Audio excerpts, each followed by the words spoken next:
God kväll och välkommen till dyst här i høllini av Hálsi. Det är en Hondbóltsdystur i FTZ høllini här. Kyndil teker emot VIF. Det är alltså en dyster i mitten nummer 3 och 4 i høllini. VIF har 3 plats vid 21 stion för 16 dyster. Som vi kör Kyndil som i lötene ligger av 4 plats vid 20 stion för 16 dyster. Det är alltså två lag som framvis har möjlighet för att spela sig i FM-finalerna. Det är vi över senaste utkall till Kyndil. Tar skulle alltså ha en seger i det om tar skulle vara vi i finalerna. Och VIF har sett lugan XD till som KIF här till. Kun luka tror vad i stiatalna så läs att allt det här gör bättre mening. H104 är 8 lag i döltene. Här var 22 sti för 16 dyster. Och så är KIF på öronplatser vid 25 stion för 18 dyster. VIF har 3 platser som nämnt. Här var 21 sti, alltså 4 sti 18 för KIF. Men här var ösne spalt 2 dyster färre än KIF. Kyndil har 4 platser vid 20 stion för 16 dyster. Norsten av 5. plats vid 16 stion för 18 dyster. STUF har 7. plats vid 11 stion för 18 dyster. Och så är Team Klaksvik av 10. plats. Tar av 8 sti för 18 dyster. Och kvällt hittas ösne nettopp Team Klaksvik och H104 8 lige. Och i badmintonhöllini och i Klaksvik. Tandisten skulle i ösne börja nu samstundes som hesen. Men hesebägligene Kyndil och VIF har hitt tvärfärger över i landskappingene. Och i år. Det här var så i fjör, alltså en årsskifte. Och i oktober, 8 oktober, tar vann Kyndil vid öjnomale av VIF här i høllini av Hálsi. Tandisten enda i 28-22. Och tar i linje hittost i Vestmanna och i november. Tar enda i det pura jamt, 31. Så det är sannolikt lagt upp till en spännande dyst här i kväll.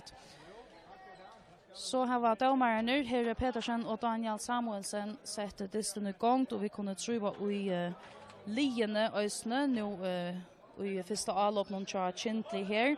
Heimalige manna vi hesson mannen Jan Paul Johannesson i Malnon. Uteläggare Tor Gottesen, Høgne Klein Olsen, Olavur Rensdal. Ja, Thomas Paul Hansson. Bjarne Sørensen, Nils Viggo Niklasen, Hjaltemor Jakobsen, Barstal Klein Olsen, David Edvardsen, Magnus Storros, Trøndervartum, Rekvedal Kristiansen, Torvald Abrahamsen och Hans Archedal Kristiansen. Här ser vi Mlaten i VIF Malnon. Och så är det första målet långt kom här, alltså 8-0 till VIF. Och vi har bara spalt i en minut runt av första minuten här. Tar manna VIF lige, nummer 2 Samuel Johansen, nummer 3 Jon Ernilsen, nummer 4 Sjurur Olsen, nummer 5 Agnar Johansen, nummer 6 Rune Johansen, nummer 6 Hannes Kristoffersen som är vi efter att ha varit utomlands, nummer 8 Julian Olsen, nummer 9 Archie Egilsnes, nummer 12 Andreas Eriksen, nummer 11 Jon Müller. Vatten hickar nu i Malnon. Kommer väl från början här i kväll. Vi är VF-linjen nummer 12, Oni H. Petersen, nummer 14, Bjørsti Hansen, nummer 16, Laten Bjerg Makka, som vi långt har sett i action, nummer 19, Inge Olsen, nummer 20, Raul Lamhauke, och nummer 21, startskytten Filip Jojic, som ösne är toppskytte i FTZ, döltene. Stavan alltså 8-0 till Vestmenningar här, nu vid runt 2 minuter.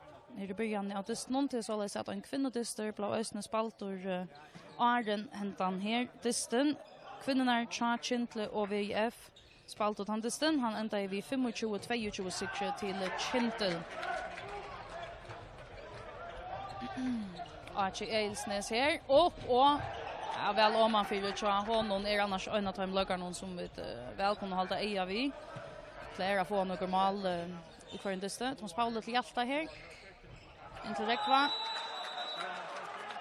Här var det vart väl in i strykene. Raul Lamhauke vid en för ett guldkors där. Han var spalt i halvan 3 minut. Och alltså första avväringen i dysten.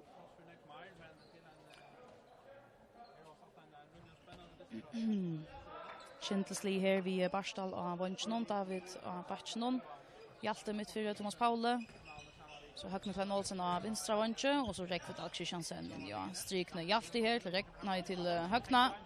sitter väl om man fyra. Julian till Filip Jojic och här kan saktans komma ett skott och det är ofta i mål här till Filip Jojic. Skorar till 2-0 till VUIF.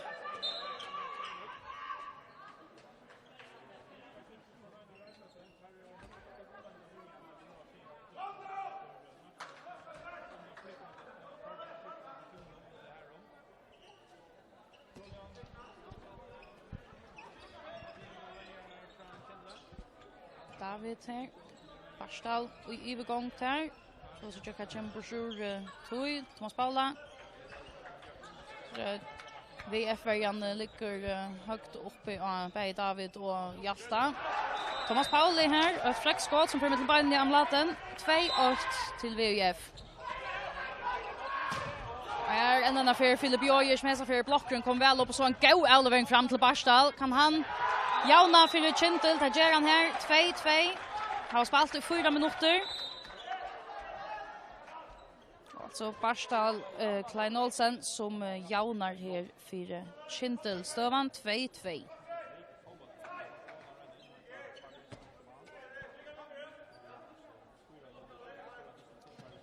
VF är vi Julian mittfyra, Julian Olsen och Arche av högra backe. Filip Jojic av vänstra backe. En öppen avlevering här som ändrar av Kyndilsson nu. David som letar efter räckva här. Så är det Julian Olsen. Väl bjärka här till Jan Paula. Toft Johannesen. Kommer Rösne väl igång till. Kyndils malvägen som alltså Ösni hever stå en frallegantist sondagen. Ta i Kyndil vann mot Norstan hon här. Spalt i 5 minuter här i Dysnon mellan Kyndil och VUIF stövan alltså 2-2.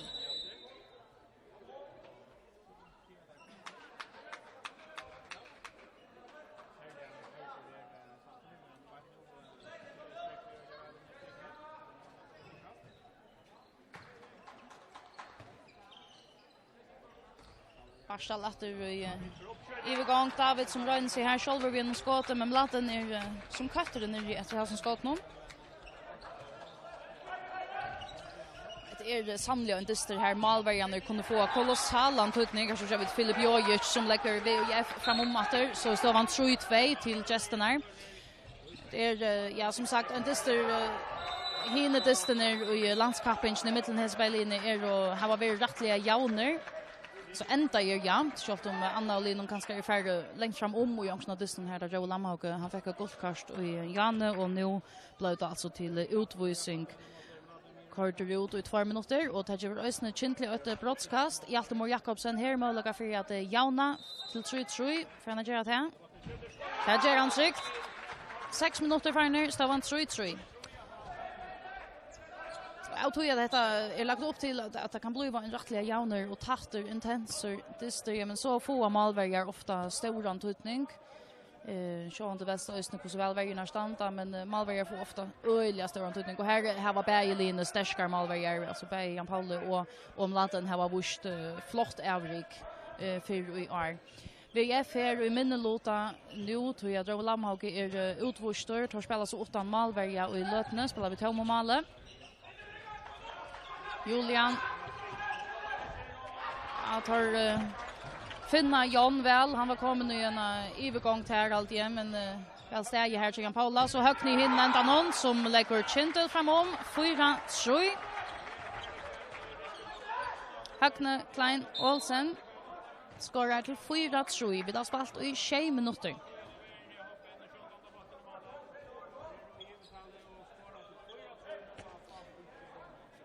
Och VF hällde fram vid att täcka laten ut, alltså täcka malvärjan ut. Nu tar det i anloppet och sätta Jon in och strykerna i stegen 4.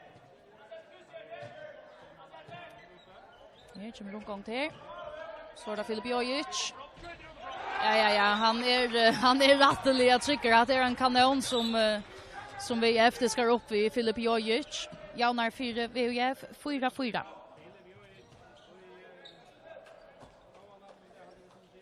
rösne toppskytte i FTZ-daltene, Filip. Han har, han får ha skått i en 100 mål här till i år. För allra helst och pomtären hesten dystren liver.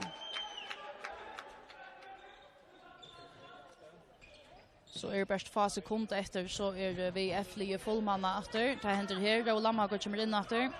Så det Edvardsen släpper han jökna finner väl räckvänja strykna. Filip kommer att stanta. Okej, Hältan kommer att stanta innan 4 här men tar taxerade till att 30 meter kast.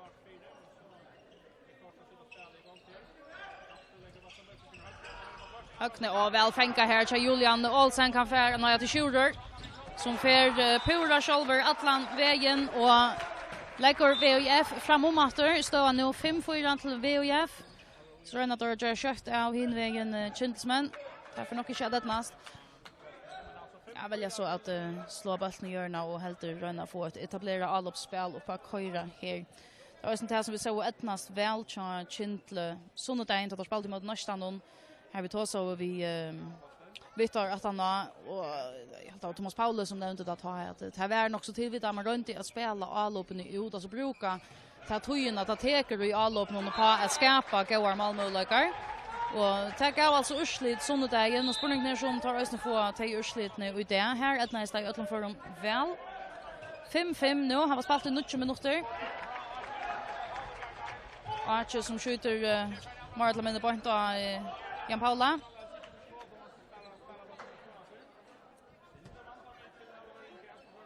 Här så kör vi det efter. Det är inte samma uppskrift man kör vi här kör Kyndil man tar sig gå att bygga spel upp i allopsparten.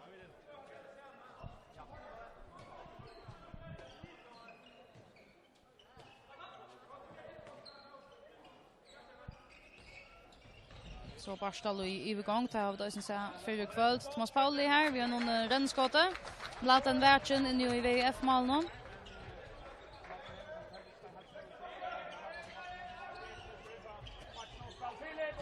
Filip Jojic, en affär här. Lägger VF A8, står nu 6-5 till VF. Och det tar här var ringt vi att stäcka honom. Vi i Kyndilsbergene.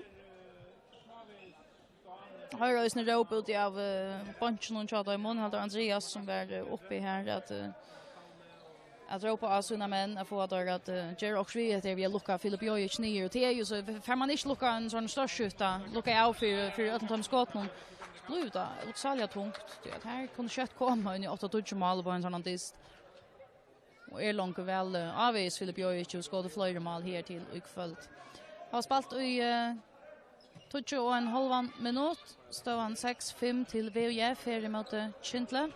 Hjaltemor Jakobsen finner räckvänja strykna och för akkurat inte skott igen men färra brottskast av en och skulle om det Rune Johansson som färra gola korste det helst.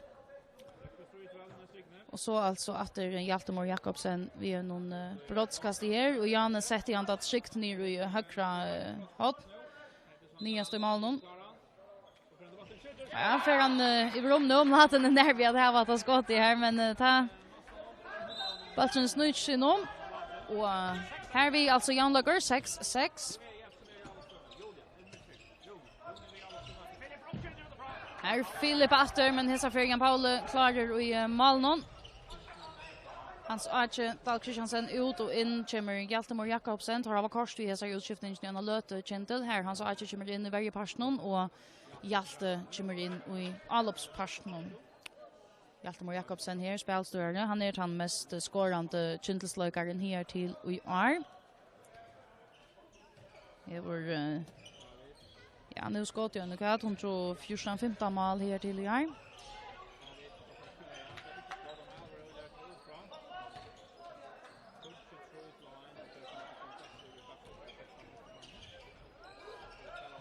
Thomas Pauli här. Sätter han in och lägger Kyndil 8-6 och i samma omfärre fär Julian Olsen och ett guldkort. Och här kommer alltså ett timeout till VF som tar timeout. Jag har spalt ut 12,5 minuter, Kyndil 8-6, och då är det umynda mer man i öllum Kyndilslevne för att ta sig sin om hur som man ska stäcka Filip Jojic som kommer väl från början, har skådat flera mål långt. Och men här till långt en jauner dyster, alltså bara 8 mål om månaden och linje har mer eller mindre skifts om att vi gör 8 till 2 mer än vi någon kanske 2 mål några löte.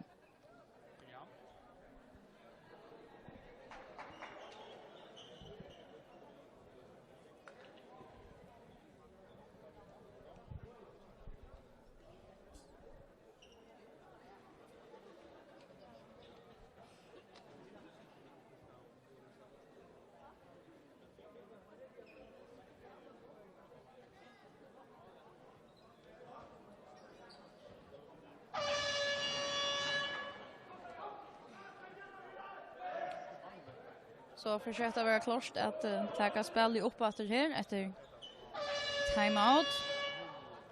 Vi har alltså spelat i 12 minuter och 25 sekunder. Och vi snärdes någon i mitten Kyndil och VUF. Stövan 6 till hemmalige Kyndil.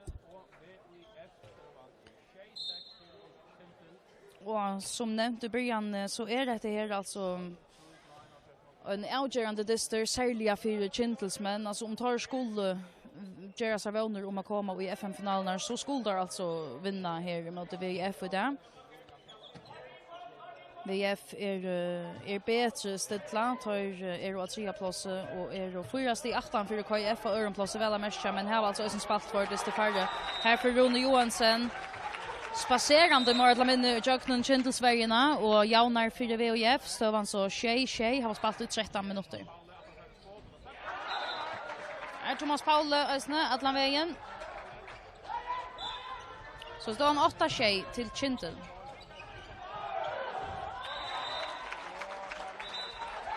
Andreas Eriksen alltid där som för Atlanvägen här. Jaunar efter det gång kött kan vägen tar släpper inte över 8 lunch. Kyndilsmän hesa för. 13,5 minuter spalter, står han 8-8. Ösne en hampliga malryker dyster kommer vi till Staffasta långt nu, så spår ni ta för att halta sig.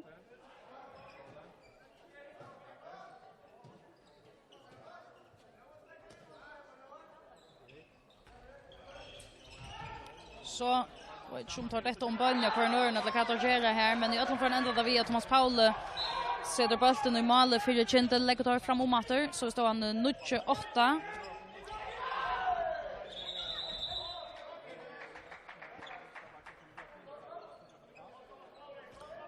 Som så jag syns det syns mer fair all of spel någon cha VF så är alltså jag till i början Thailand kom upp i all of Kyndil kommer i all of så gångt syns sånt tar gängarna och spela bollen still och rollet att så fram och här cha Westmingen kanske lite inte mer fair från början och i all of spel.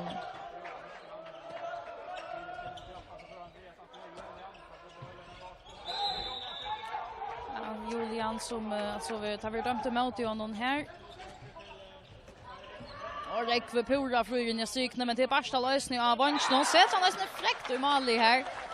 Öcher till 28 till Kyndil.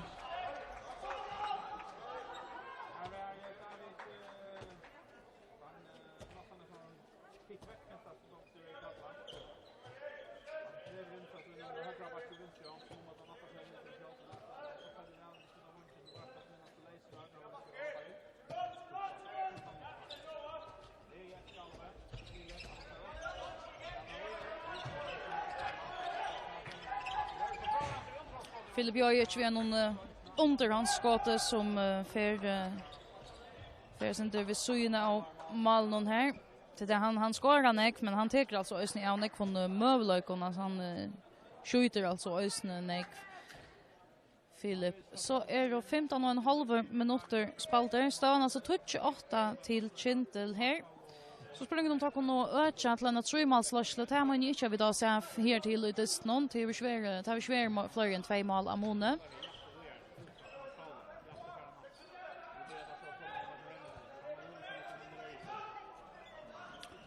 Hökne kommer vi in över här. Hjalte till David. Barsta vissar här.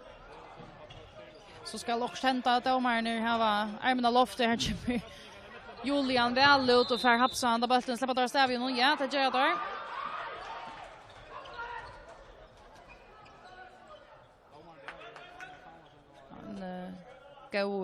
Går varje insatser från VF här som gav avkast. Släpper där i Anlopp här. Röna att minka om moden till alltså 2 mål av Mone. Har spelat i 16,5 minuter i 4 halvlek. Står han 28 till Kyndil. Runa. Han fer boltrande av där själv Rune Johansson och ett flott mål här. Enkelt, effektivt. Så touchen nutche.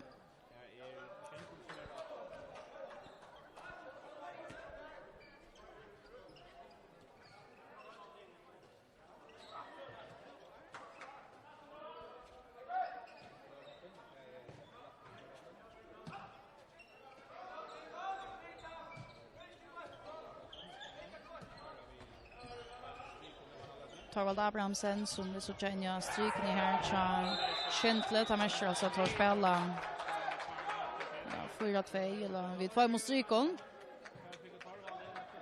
Och här får det så ösnen till att ska säga ett brottskast. Får nog räcka Dahl Kristiansen in i strykne och han blir helt så mycket fast här av Runa Johansson att det kostar Runa Johansson en utvisning i 2 minuter och samstundes för Hjalte Mår Jakobsen en möjlighet för att öka vid brottskastet. Här kommer Mlaten simpelt hen upp i fotlom figurer och bjärgar. Så Jack det är långt till Hjalte. Hej han har skårat på 2 till första brottskastene. Och hesa för alltså Mlaten i VF-malen som kommer en flottare bjärging. 8 mål av Mone, VF här möjlighet för att gauna. Nu är det i minnelota i lötene. Tackar efter Mlaten ut ur malen och spela så vi 6 allopslagaron. Det 6 utlagaron i allop någon vi tar mot målet.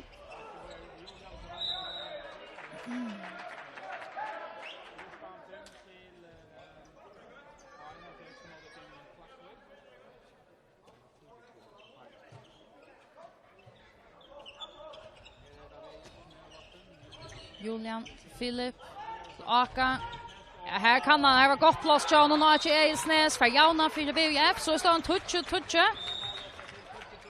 Valde rätt i lösningarna här och Nachi Eilsnes han hej en skottmålöka men fick månande bättre plats via gera finterna och tacka dribblingsna i stället 4.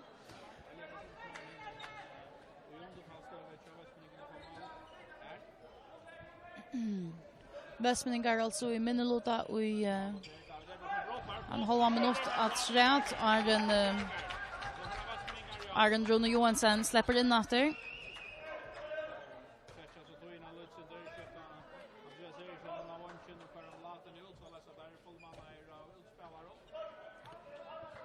Har spalt i 19 minuter här och i 4 halvlek står han alltså touche i mitten Kyndil och VF.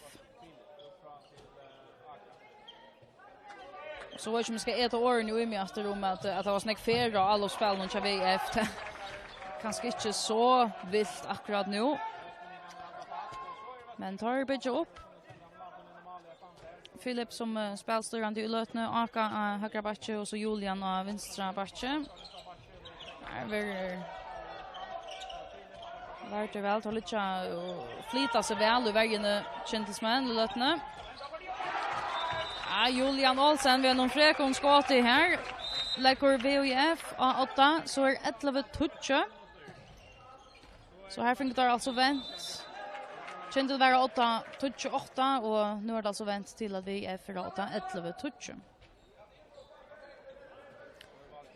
Kyndil hällde fram i nu väntar jag att få Torvald in av strykerna så att de får spela ut 2 mot stryklagaren. Men det här kunde ju hänt sig att han kommer i en ivgång. Det kommer här.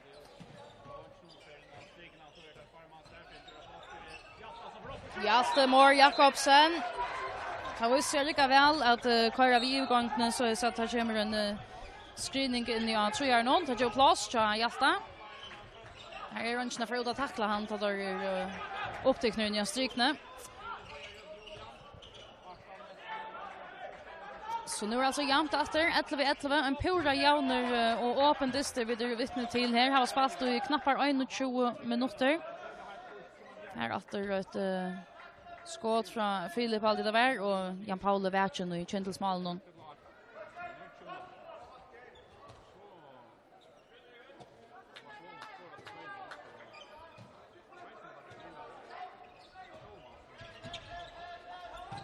Archie Eilsnes honker lunch i luften. Andreas Eriksen har returen här och färd lagt VHF 8 efter 12-11. Så han har skär hur väl Archie Eilsnes för att sväva i luften här. Hoppar väl och går springkraft och honker så mycket lunch att han skjuter för han nästan är vid ner efter. Här är timeout. Till Kyndil Svenjarer nu. Kyndil Svenjarer Julian Johansen. Samma vi Andreas F. Hansen som var tidigt timeout i affär. Stan alltså 12-11 till VUF här emot Kyndil.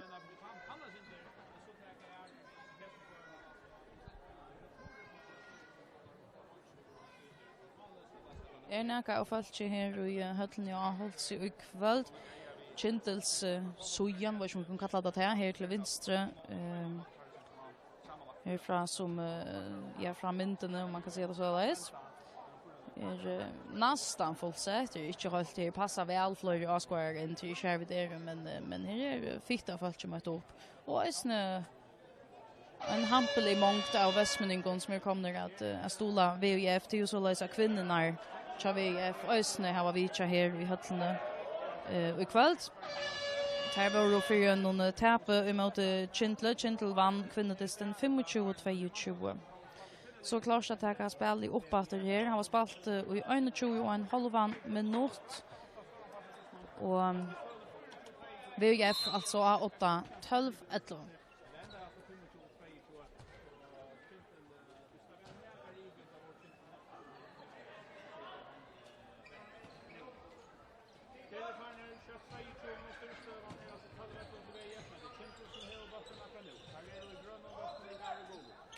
Så Västmenningar kommer vi när offensiva varje här efter timeoutet.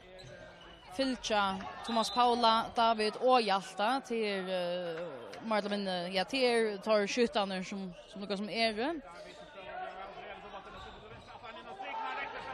Räkva ver Hilton bäge väl och vill var det Lammago som ligger runt där. Ja, det där Julian. Nej. För det är som ligger där.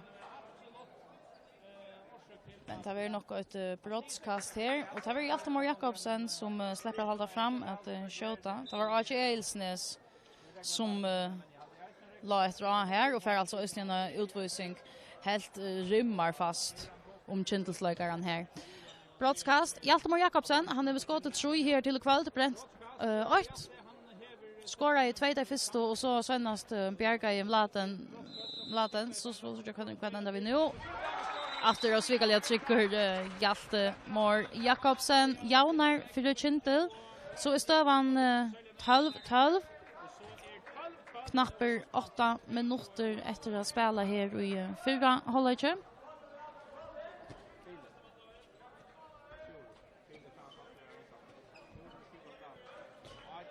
Julian dirigerar här vill ha roa över vänstra sidan.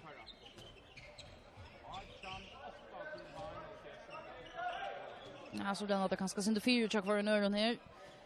Brian Nutchon VF. Julian en rennskåte. Jag tar till just inte klar på att skåta här. Anchen blocker klarar att ta emot till Hansson. Julian Olsen som lägger VF 8 efter 13-12. 6 minuter efter till halvleks nu. VF nu vi Samuel Johansen i vägen mitt 4. Är allra helst högst med över av att någon man kan se det så lös. Så plats till Thomas Paula hinner med igen. Thomas Pauli Hansson lägger Kyndil fram om åter. Nej, han gaunar. 13-13.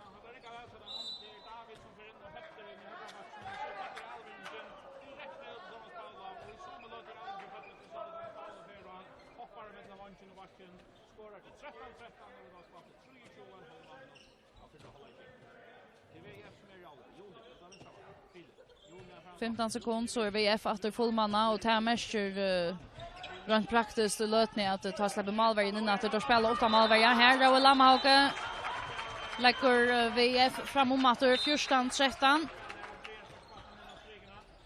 David Edvardsen i rum till Thomas Paula att rycka väl så där Thomas Paula i David som kommer in och pressar John Skottfinte och så här ger vi plats in med Thomas Paula akkurat samma uppskrift som Janne. Hesa för det alltså att utjämnande mål står van 14 5,5 minuter efter till halvleks.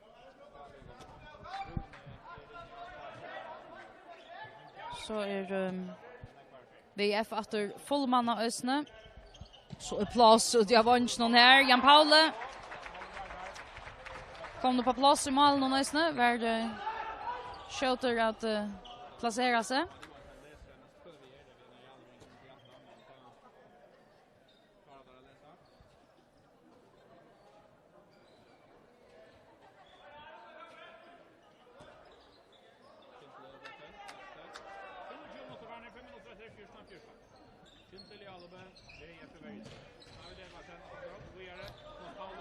Thomas Paula den spelande någon till räckva. Laten kommer väl ut mål någon och tar hava gå runt vi som stryker spel någon tar få neck brottskast Kyndil.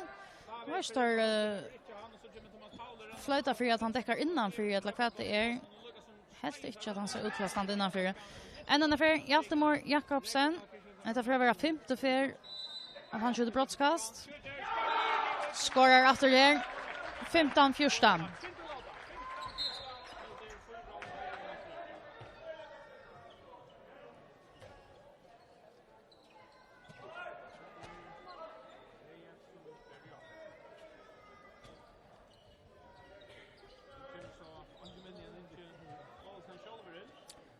Så Inge Olsen. Vad som skulle kalla han VF vänjare eller spelare eller spelande vänjare eller legende. Det kan vara kvarstom Anna. Han är ju för komma vattlen nu. Mitt för här som spelar skipare.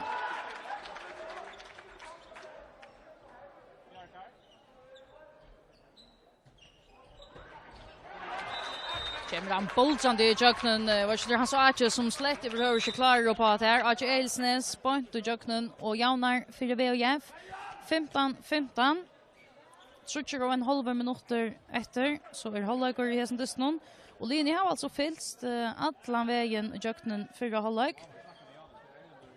Här var inte very flyg än 2 mål Amone.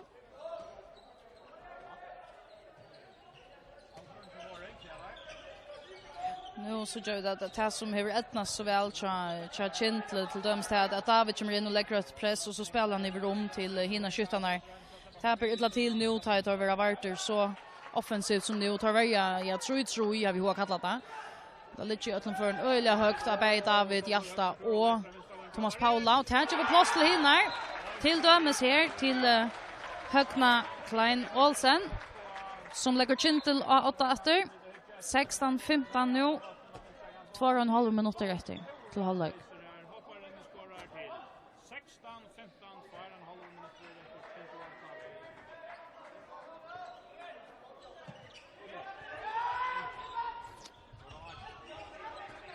Inge fejl avlevering här. Atleja spelar han till Filip och han ska bara göra plats här. Istället släpper Kyndil lojal upp. Hur möjliga för att komma på en av 2-målsslåssel nu.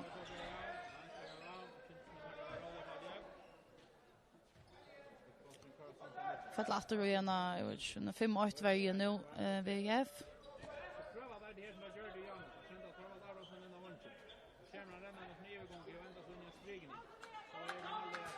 Det som hever lika väl vi akkurat hesar konstellationen till Kyndil till som är så nu tar väl kommer i gång och så här och så plats till Thomas Paula ja.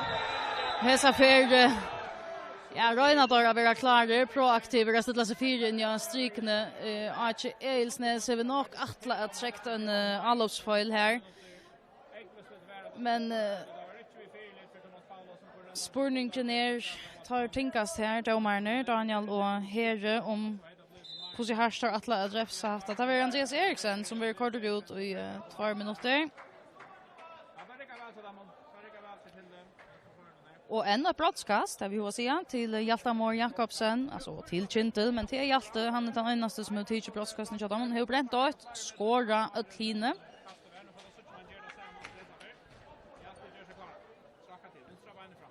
Så kan det huxas, hvis det helst statistiken så bjär gamla den nu, det var.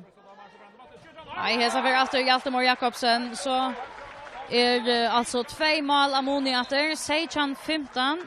Halver andra minuter efter till halvlegs. Och VF efter i minnelota och i 2 minuter och tar halta fram vi att ta Malbergen ut och spela vi 6 utlökaren i Alosparsen och Tom Malli i stegen. Filip Aka ger väl plats här. Så ska det gänga kött här. Bladen inte komma på plats i mål någon. Det går inte snö kött Kyndil. Det var annars frukst fänka här till Aka, men han är nog länder innanför Arnan klarar att släppa bulten om. Kyndil varvar all uppe här. Du i sista minuten i 4 halvlek, 45 sekunder så halvleker. Kan Kyndil komma upp på en 3-målsslåsslo? Nej, nu får vi F och Stein möjligen för att minka om munnen. Inte. Filip, jag tar här alltså en halv minut efter. Tar alla så här allra helst att röna bruka 10 sekunderna som efter är och Arden halvlek.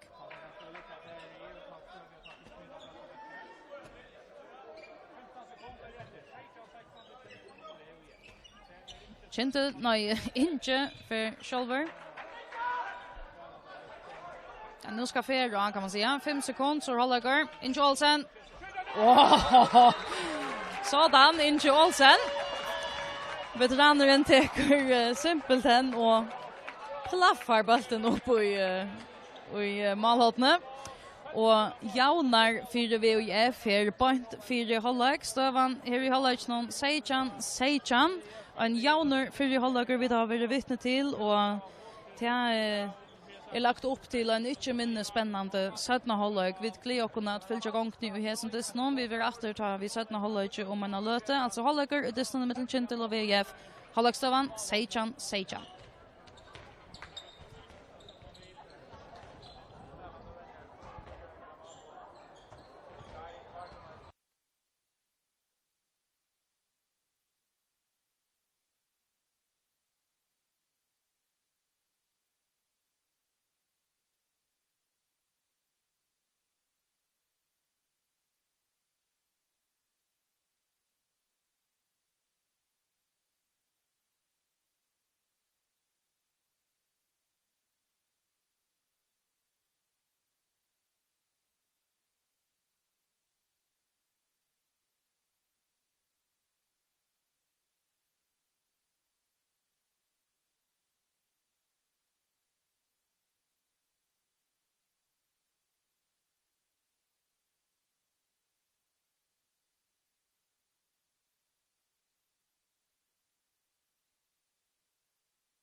Så är vi klar till sättna halvlek här i dysten i mitten Kyndil och VF. Halvlek står han Sejan. Han är en jauner och spännande dyster vidare och vittne till. Linja har fyllst, Marla men i atlan vägen. Omkra händiga löte över Kyndil vara 8-2 mån. Men kvarja för över VF mäkna att komma upp åter och jämnt.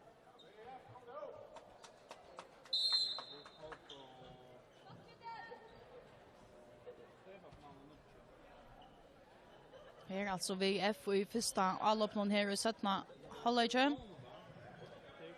Filip Jojic som här till är toppskytte från VF i här som dess någon annan är som toppskytte i alla deltarna men här till kväll till han skott 5 mål.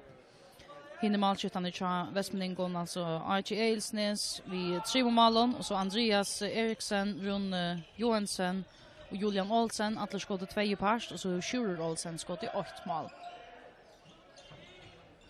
Kyndil är 2 spelare som har skott 6 mål till Thomas Pauli Hansson och Hjaltemor Jakobsen. 5 av Taimon Hjalta har varit brottskast. Så Barstal Klein Olsen och Högne Klein Olsen har skott 2 past och David Edvardsen har skott 8 mål för Kyndil. Första minuter här i sättna halvlek färden.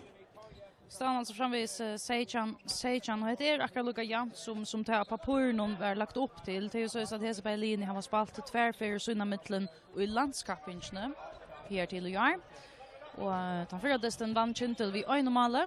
Det var här i Havn och så i Västmanna var en jaunlöker som ända i 1-3 vid mitten Hese Berlin.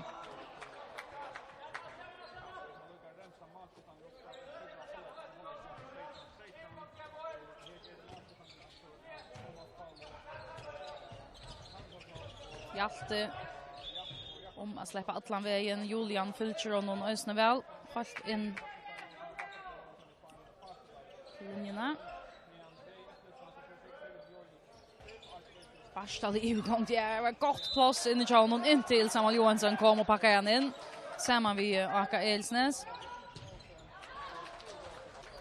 Mlatan ösne världen här från början. Filip till Aka, så är plats för Julian. Han kommer boltrande här och tar med att han gör en allops foil här. Kommer att tråka sig in mot Kyndilsvägarna. Hjalte, han får atlan vägen, Hjaltemor Jakobsen. Skårar här, lägger Kyndil framom och kommer själv upp på 6 mål. Står nu Sejan till Kyndil. Har spalt i 2,5 minuter här i sättna halvlek.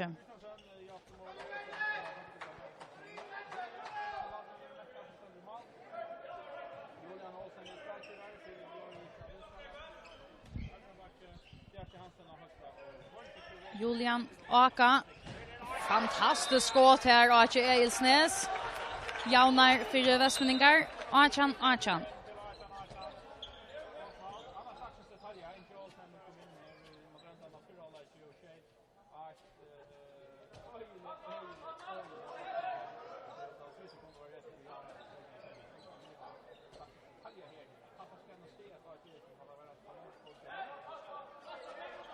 Thomas Paule, Hjalta och David till samma backcheta som stora mån över korst här till Kyndil i Atlantisten.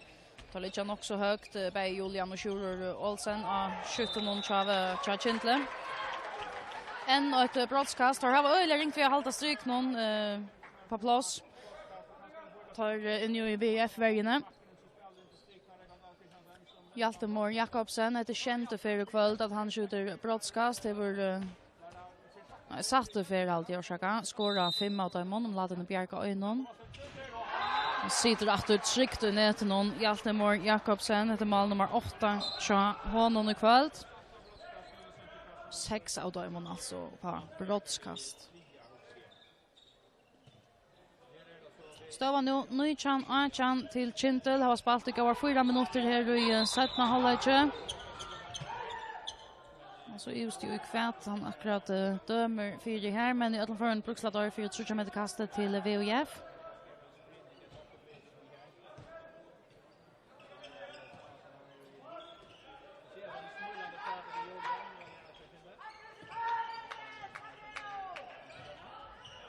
Då lite högt upp ja, Filip Jojic här men han för att Jackna lukar väl.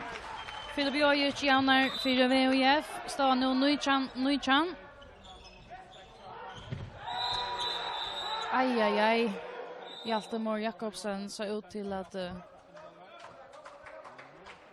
få ganska centralt nu han smattlar i golvet. Samuel Johansen vill alltså östen kort ut i 2 minuter för hans utsökna. Så Västmeningar alltså en affär i minnelota.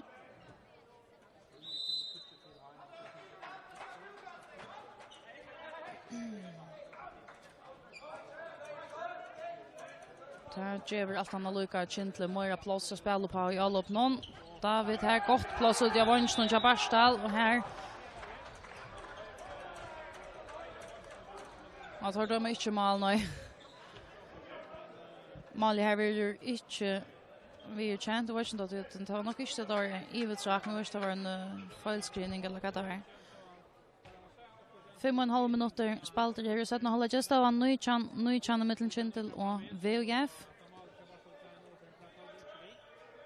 Och VF alltså i minnelota Samuel Johansen kortar ut i 2 minuter och så tar spela vi tar mot Mali i lötne Archie Eilsnes lägger VF framom här 20 Nuichan och tar på ösnen bladen på plats efter i Malnon.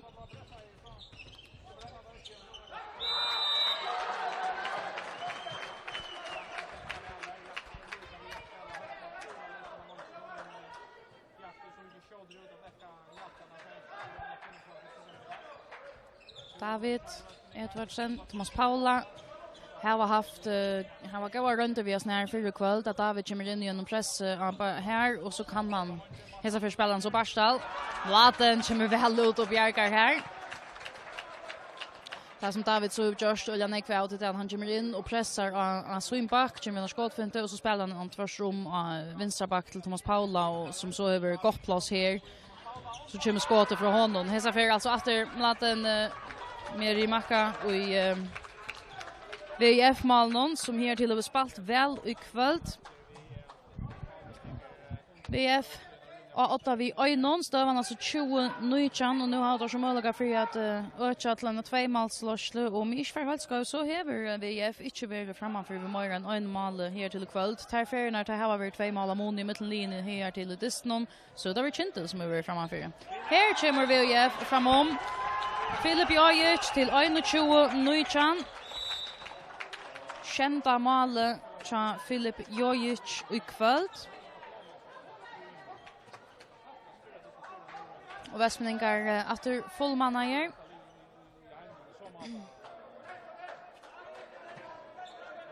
Han spalt i 21,5 minuter och i 17,5 av Dyston VF framför vid 2 målen. Torvald Abrahamsen. Thomas Paula. Hjalta. Archie Eilsnes grammar efter honom i vägen i här. Så kör med kast.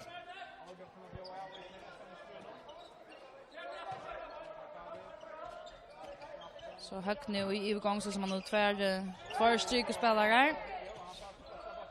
Och tar lite efter öliga högt och utan skjutten och det är Västmeningar.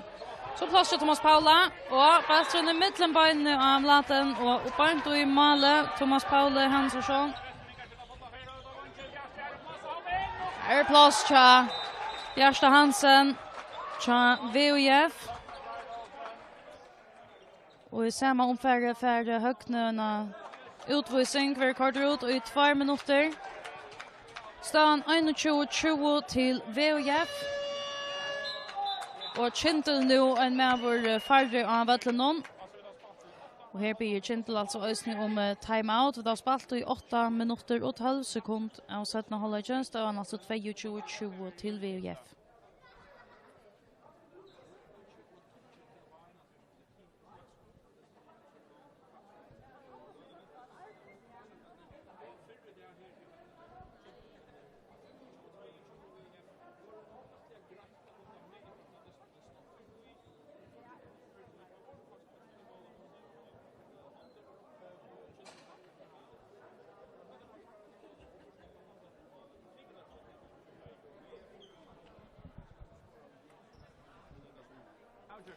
Malskyttan här till Charlie och Babon, Kyndil det Thomas Paule och Hjalte som störst spelande i kväll. Hjalte Mor Jakobsen har skott i 8 mål.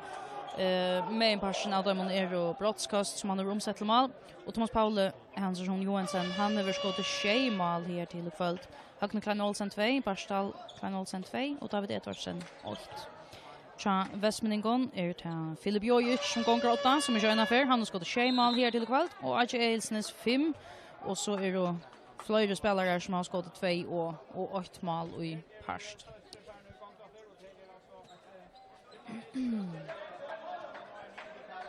Det är öle högt uppe Hjalta nu. Julian. Ligger då arkar som åttare. Börjar så 5 och lite som hållt och offensivt i varje person akkurat nu Vestmeningar.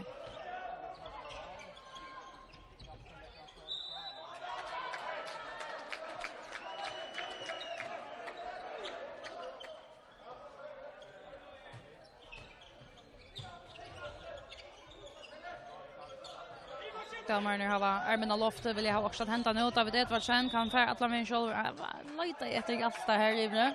Det vill tro med kast. Det ska undra mig om Tirsberg spalt upp till Thomas Paula. Här ska ju för en akkurst komma. Nu. Thomas Paula smäcka till här men först säger tar emot det. Står alltså 22-20 till VF. Vestmeningar nu vi är möjliga för att öka till en 3-målslossle.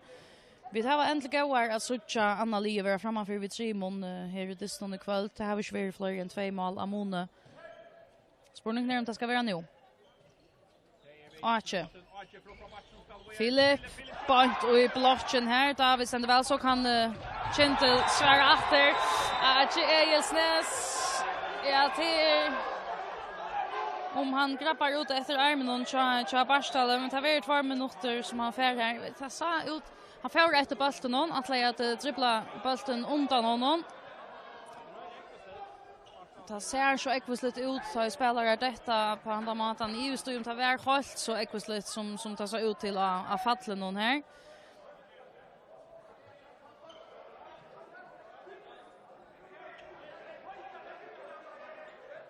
Ja, till öli och sen jag här alltså Kyndil vill helst ha en uppåt här dom. Och Vestmeningar onökter om att Archie över very kort ut så det är så immigt. Det är väl så det är som säger.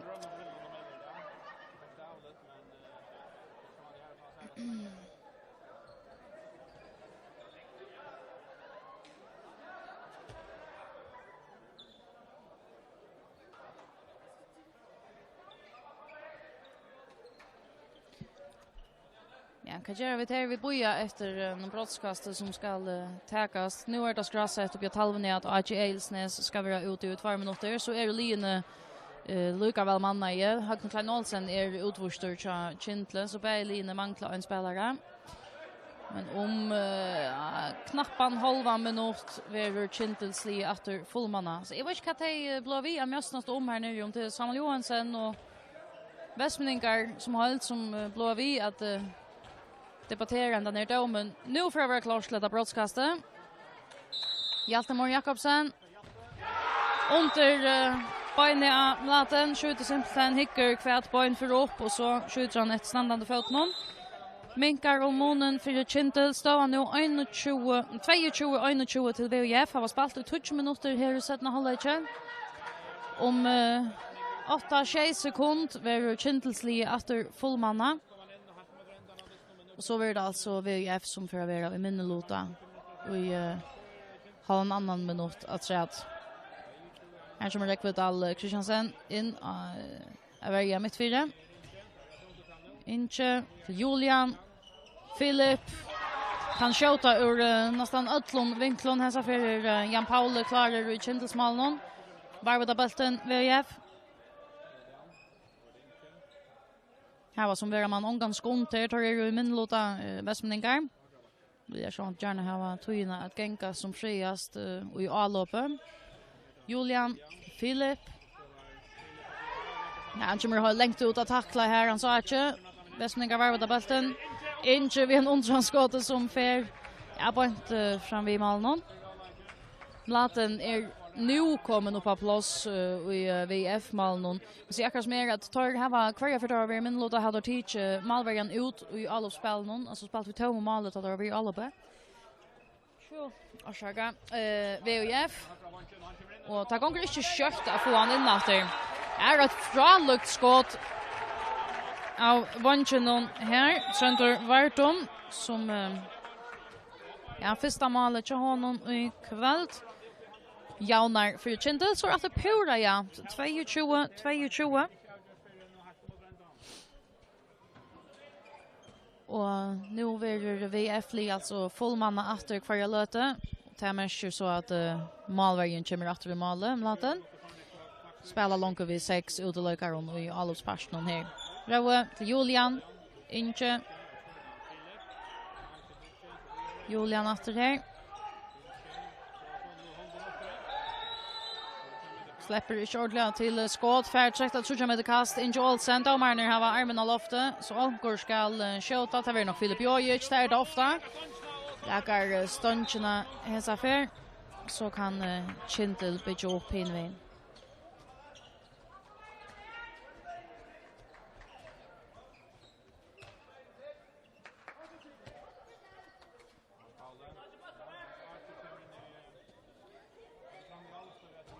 Och en halv minuter spalter här i 17 halvlek av dystene mellan Kyndil och VG för det pura jämnt 22. Det är alltså en spännande jauner och ölja tatterdyster i alla matar vi är och vittne till här. Det här många det blir mer än fler än 2 mål Ammoni i mittenlinjen i kväll. David, Thomas Paula, Tröntur Fairfadria som bulten han så inte ska han bara köra själv eller göra han finner Thomas Paula tackar där en upplagda målmöjliga fram men tar halta just ni att man ankar över just och fet. Det är såna dömingar som tar ofta för Europa också när kom till man helt rätt här en upplagda målmöjliga som man helt vill ha en trutcha med kast men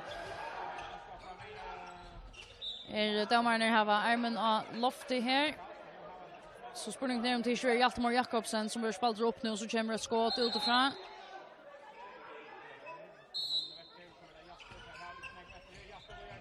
Ja, väl spela David Edvardsen. Laten ständer pura rätt, kommer väl på plats i malen och ständer och nästan bojar efter skotten. Jag vill skipa remont till blocken chassar. Filip Jojic i hinnen, Jan Pauli med en reflexbjärging som är att de har ett stor här.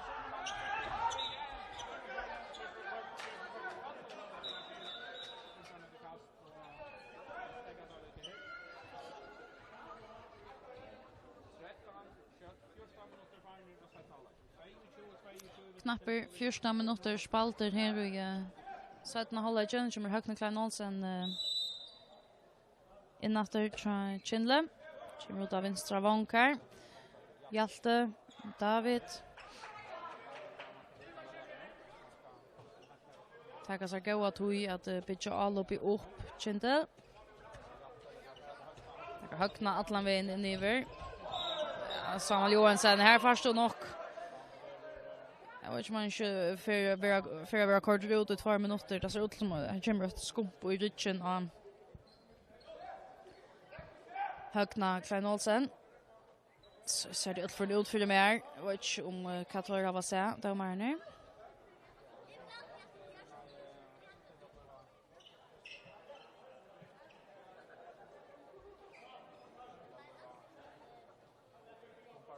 Nej, det ser inte ut till att få avlöngar. Det var kanske inte helt så ekvisligt att lukka väl.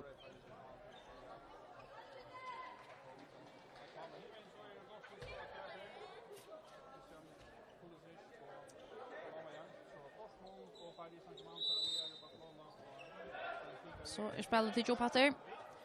Stan alltså 22 här i mitten Kyndil och VF. Det är en otroligt spännande dyster. Vi där vittne till har Kockors till efter att spela av oss ner dystern.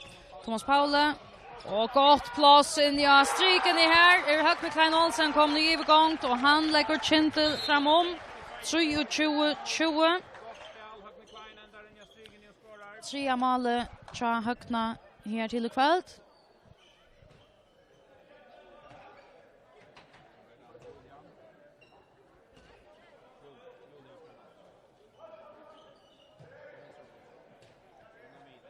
fram till Rona. Filip Hinnemein. Kommer han så att ju halt ut att så med och så metern att tackla Filip. Släpper då Hinnemein Kyndil här.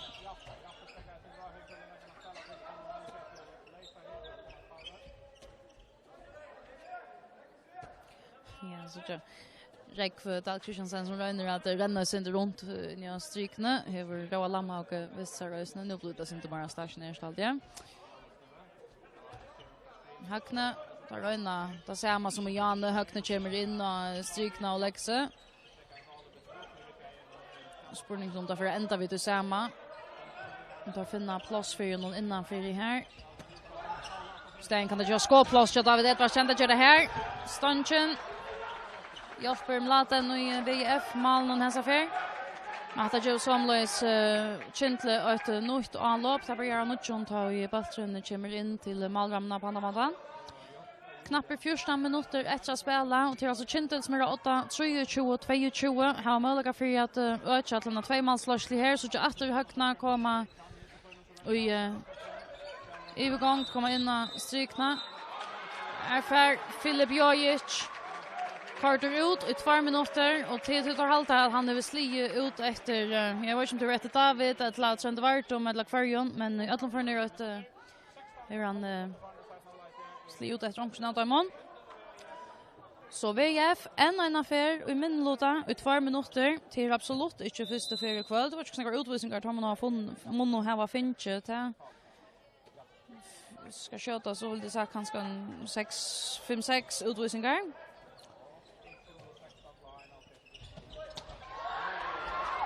Ja, väl steg ju i vägen i här Chabjärsta Hansen. Västnigar om att slå sig bollen borster. Kunna varva bollen och anloppet och Gera ja som tar playa här när sagt. Tacka Malvärjan ut spelar vi tom mål nu med tar i anloppet och släppa så vara 6 mot 6 i allosparsen. Rune Inka som är på patchen nu till Filip Jojic som har annars spaltat att plåset till han som är utvårstor i lötne. Så Rune ger plås här. Flöjre man sin stryk nu så tömt mål i hinnan ända någon för att bruka ta möjligheten ja. Ta ger det här. Trantor Vartum skjuter ut tömt VIF mål ökar till 24-22 till Kyndil.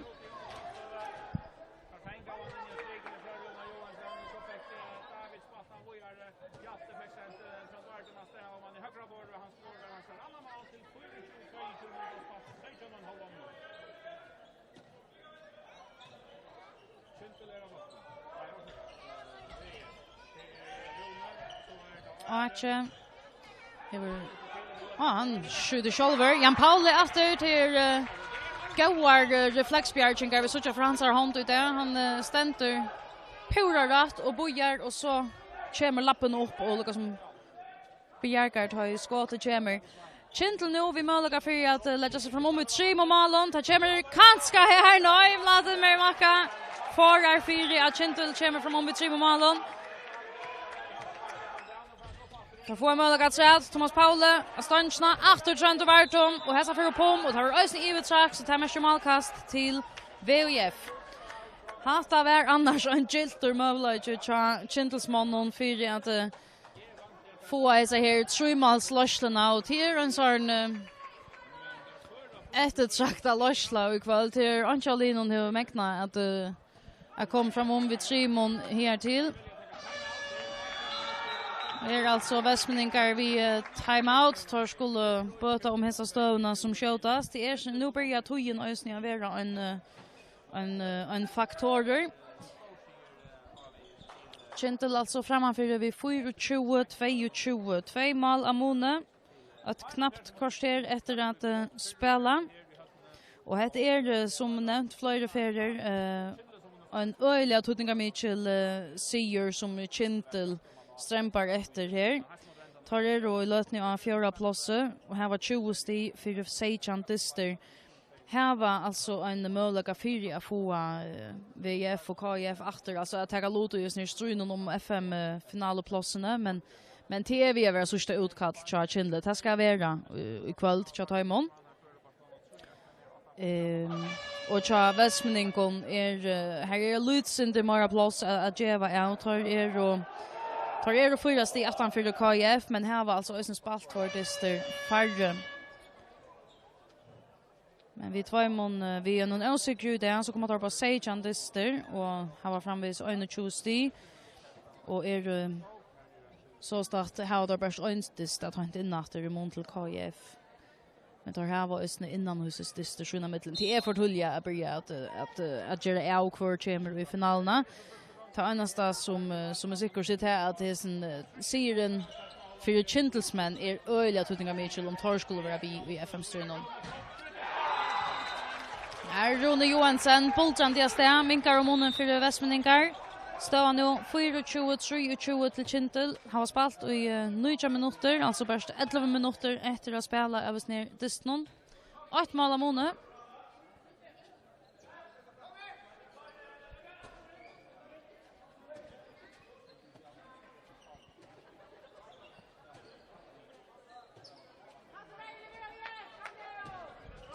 Hjalte, så sätter han fair för shoulder in the mouth här. David.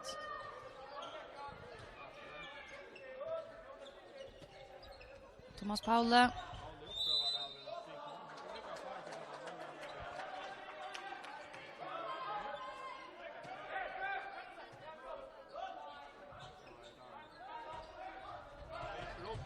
David Edvardsen, men också en Frale Bjergink in i Chamlaten och i VF Malnon. Jag tror vi har det hållit efter till Malvägen att täcka här.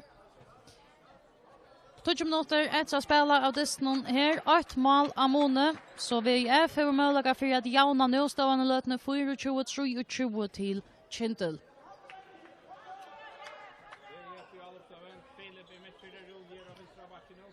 Filip här. Plaffa till, men Jan Pauli en affär av rötton steg.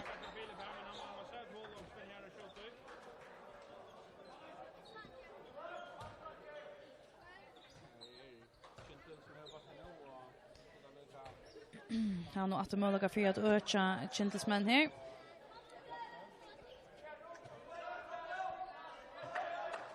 Hjalte. Thomas Paula. Så Trenter i övergång här. Thomas Paula. Ja. Flott skott från Thomas Paula. Hansson. Öcher efter för Kyndil. 2 mål av Mone nu. 25-23. 9 minuter efter att spela. Filip. Spruna. Det var en gentle sure. Røve vi rundgång här. Så plåser Runa och Tjaka och så Filip. Allt in till Røve. Väl spalt här. Kyndilsmän i VF. Men också en Frale Bjergink. Jan Paule och i Kyndilsmalen. Hans rapport ligger sannolikt inte efter i kväll. Ja, Thomas Paule får nog spacerande det kan ha längt in här.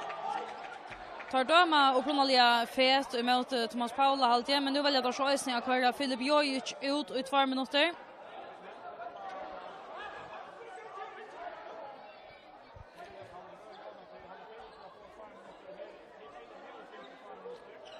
Och han ska Filip Jojic, han ska till hans etsar nu. Han hever ho att mot med alla.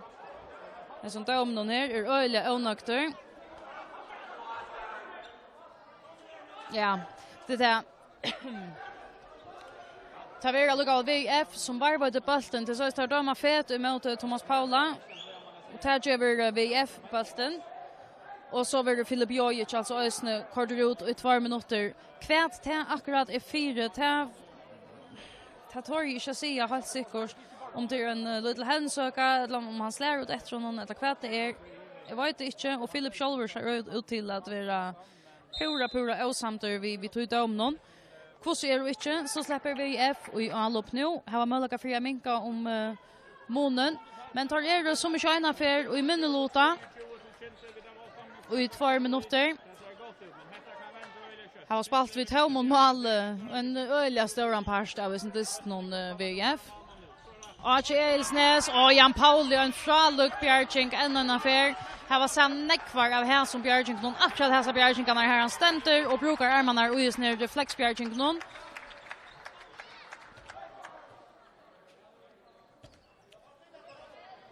Och han atexar utlomföranden den här tuttingar Mikla Löjkloden som malvargar ofta få och i tötton uppger som till dömes Hesare. 2 mål av Mone, 6,5 minuter efter att spela. David Edvardsen, Thomas Paule. Kyndil hever alltså en möjliga för en rättliga upplagda möjliga vill jag med för att öka till en 3-målsslåsslo nu. Är bäju i Velota. Eller i betal, Möjde Lota, vi ska ta rätta år man vera. Så inte värt om en affär, laten mer i Maka. Kvarja affär, Kyndil har haft en möjliga för att öka till 3. Så är det faktiskt laten i VF-malen som har förra 4-2. Så hans rapporter lyckas sannolikt helt inte efter. Hever större mån helt då mån tatt att Kyndilsmannen kvarja för månen hur väger sig 2 mål så man är i lötene. Stavan 25-23 till Kyndil.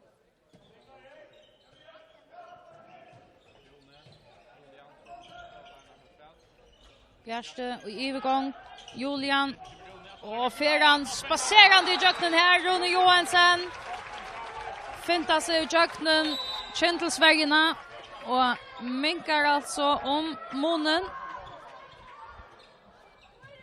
Det är nog 25-24 nu. 25-24 ja. Och VF nu är fullmanna. 1 mål av Mone, 6 minuter efter att spela. Det är alltså Kyndil som vi är någon säker i kväll kan hålla liv och i vänner om att komma och i FM-finalerna och det ska undra mig om Torres för att vi blå om Torres vinna i kväll. Västmeningar är ju knappt så pressade som Kyndilsmän men Torres heter lägger ett öjligt trust att Torres skulle ta inte vunna eller finns det i häson dysnon. Men som sagt, det är pura öppet, här är det absolut inte outgörs. 5,5 minuter efter, 8 mål av månad, här kan vänta så öjliga kött. David Edvardsen, Hjalte, Thomas Paule. Arche ständer pura rätt i vägen i här. Nu vill jag domarna ha också att hämta. Armen kommer loft och markera för passiv och spel. Mlaten ständer rätt. Ja, det var öliga fixt, tror jag det var om. Jag tror med Västmeningar helt var att Baltsen tog i fötterna till honom, men alltså utan att hoppa på bulten lade han färra ut mot sylen Arnan tog han. Kyndil var på Allobe börjar av Nutjon till Baltsen hur är inne till Mlaten i Malnon och vänt. Högne Thomas Paula så kunde vi plats till David Edvardsen och här då ett fralöksskott som för point i kassan så Kyndil efter 8 vid 2 mål stövan 26-24. Och Västmeningar vill ha timeout nu. 4,5 minuter efter. Det börjar alltså att renna om han vid togjene till Västmeningen. 2 mål så det kan hämtas in efter öliga kött men togen är bara inte 4 tar i lötene. Och det är nog också en man från vännerna så väljer att ta ett timeout nu. Hellre ta det för tullen och sånt kan man säga. 2 mål alltså Mone 26-24 till Kyndil.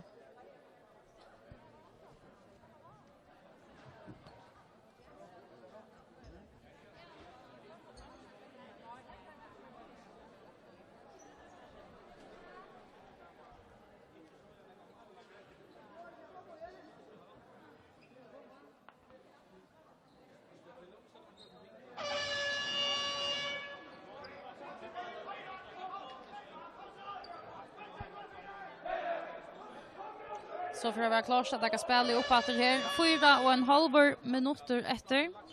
Ja, vi som dyst någon här. En spännande uppgör mellan Kyndil och VUF.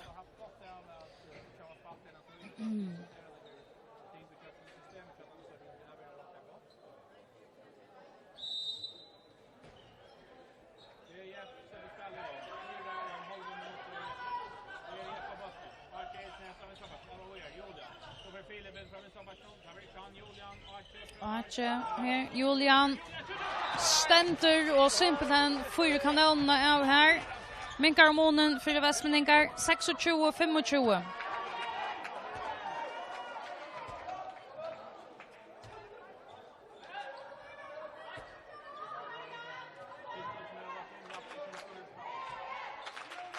Fyra minuter efter att spela. Nu börjar avskåra fjälten och Östnjö gör om sig här i höllini. Får allt att ropa här.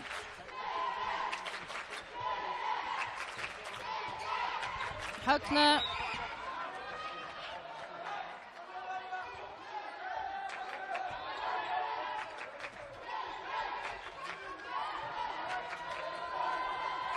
Thomas Paule.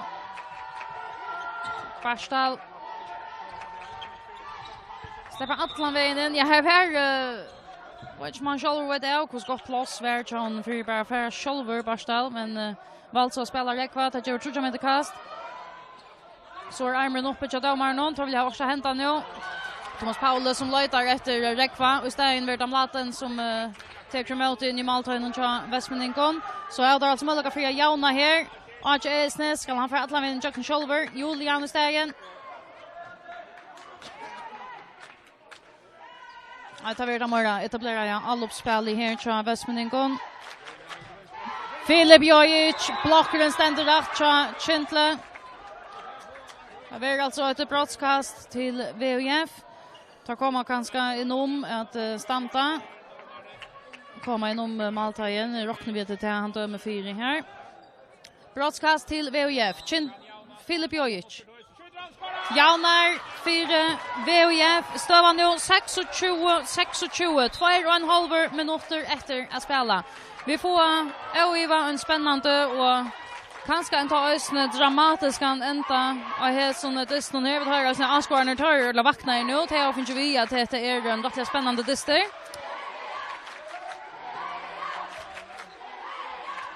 Kyndil här i Alope, Barstal. Ja, det är simpelt här. Jag hör att se David och Goliat som hittas här. Ser öliga ekvisligt ut. Tar han enter i förningen till Samuel Johansson här. Så kommer det kast.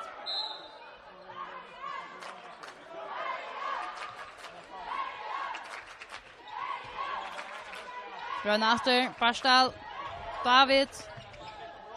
Thomas Paule höst ut jag vann inte nu, Hjalte. Jag tar finna kanske tar finna inte ordentligt och det kostar skulle det se här offensiva, öliga aggressiva vägarna tja VF upp och samstundes ständer mlaten akkurat här som han skall och i VF Malnon.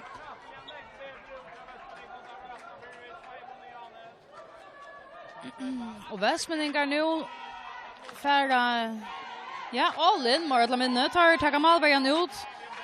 Schalt de tar fullmanna här. Spelar nu vid tjej. Uteläggaren och i anloppen någon här. Spelar alltså vid Tom och Mal VUF.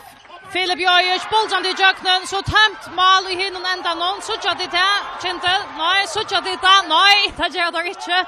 Här kommer det. Laten kommer på plats i VUF Mal någon. Man ständer spyrjande. Ja, här släpper han ordentligt att spela hetjam. Laten kommer sporstande in att i VF Mali är stande simpelthen och understag kvittjent. Men inte tog av som möjliga någon näga fyr. Men Västmeningar håller fram i samma stöjle. Här var tjejmän och i alla upp någon här. Nu är Armren Östner kommit upp. Julian in. Kan du du här? Brottskast. Och inte som tar helt samtidigt så att här för toskande över till Daniel i mun till dömingarna här. Tar välja ut för att köra David Edvardsen ut för minuter. Brottskast till Västmeningar. Det är avgörande detta här. Det är 16 sekund efter att spela av sin dyst någon till jämnt 26-26. Filip Jojic har nu möjliga för att lägga VF framom. Tageran 26-26 till VUF. Och Julian Johansen teker timeout. Kyndil Svenjaren. Detta är sannolikt i påsa och säkra Västmen gång tar var 18-4 vid 2 mån 4 inte så näck minuten så gärna. Här var faktiskt inte center att tror om man ska vara helt fräck och jag ta mesta av det någon och här mot ända någon Magnator alltså kommer på jämnt och så 16 sekund 4-2 vi har någon brottskast att lägga sig framom. Men allt inte liot än här är det kvart en för vi är en touch 12 sekund efter att spela. Ta så vi tar timeout i liot om 20 sekund. 8 mål Amone VF alltså framför 22-26. Och tar vi harmer om detta tar för att tar vi inte nökter vi att det är Kyndil om tar inte få stig på sjuor som dystnon. Halta sig i vad här var uppe på Møyre och tapp. Här är det 13 sekund efter att spela. Tar kunde alltså trycka sig en jaunlöjk Kyndil. Låt mig Iva stod om tar vi tog till Møyre än 8 Kyndil så alla upp här. 13 sekund här var där. Ja, tar skulle finna en last shot. 6-5 sekunder efter Thomas Paule tar klara Gerald Trutcher. La frukast helt här ute. Västmeningar. Tøyen stekka till 3 sekunder efter Thomas Paule ligger av gallen textar till buchen och man över finns ett ordentligt slä här och att Elsnes alltid där som tacklar han men tar döma ett frukast till han. Och vi där alltså vi där utanför Tjursamedlinna det är ganska 1,5 meter långt ute. 3 sekunder efter det ska vara fixed om tar skulle få att tog att göra annat än att plaffa ett skott av det. Och nu gör domare både ösne värst visse. Domare både har be domarna komma till så en heter är simpelt än which det är cirkus det är på nu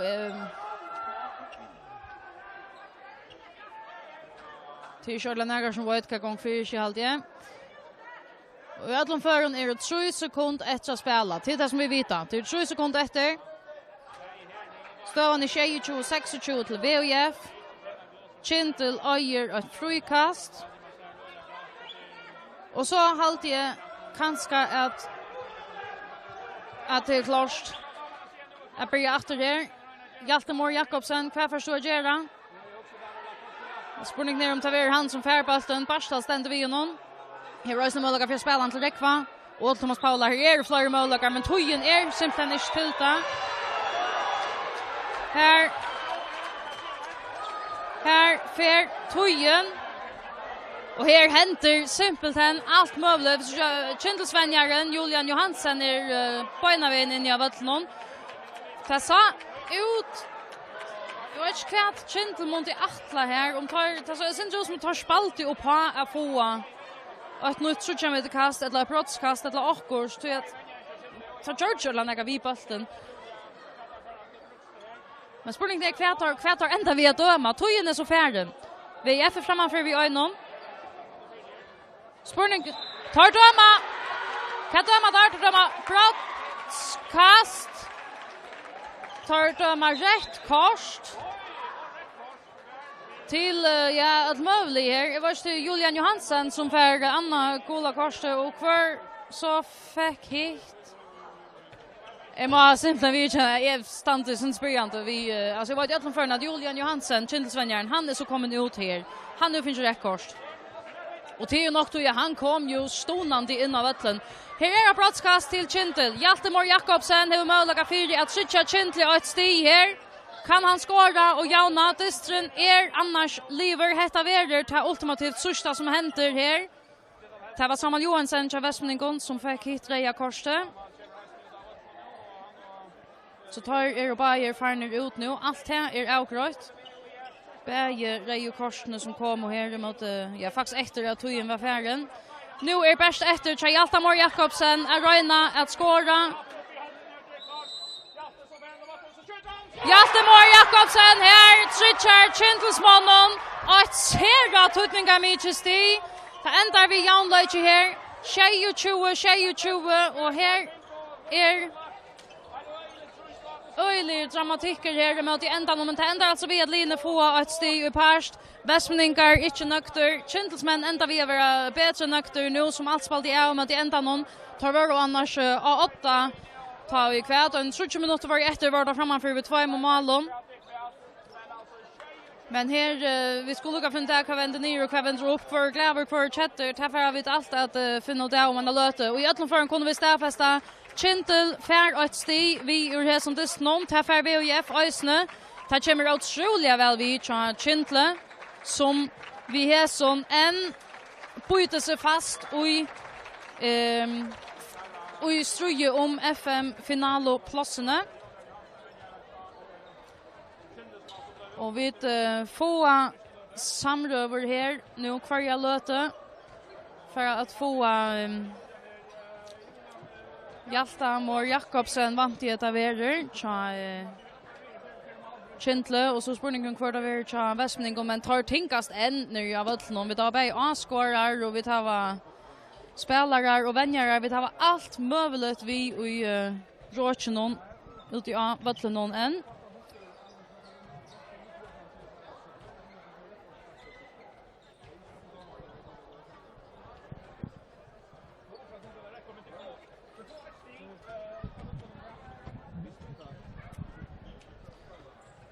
Så för att veta om Hjalta och Jakobsen är klara att komma nian här.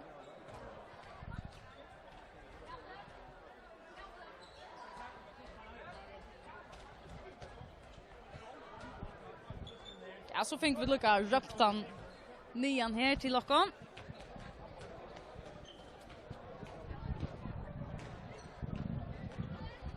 Så Hjalta, om du bara ställer dig här så tackar vi ett prat bara på ena vägen. Ja. 22. Ta ända vi en janlöjtje. Du släpper själver att sätta sista bulten i nätet. Hur ser så nökter nu ta i allt det där? Ja, bara av dysten livet så är vi sån väl nökt. Men ja, kan vara för oss efter 42 mån och kanske att bulten är så ta vi ta sidan låt är nog sen skuffar men bara nu är det sån glädjefest. Här mot ändan hon tar blir öle dramatiskt. Det blir center av Boltre att så fram här. Hur ser upplevt du här sköna slödna? Vad är det som händer? Jag vet inte händer alltså.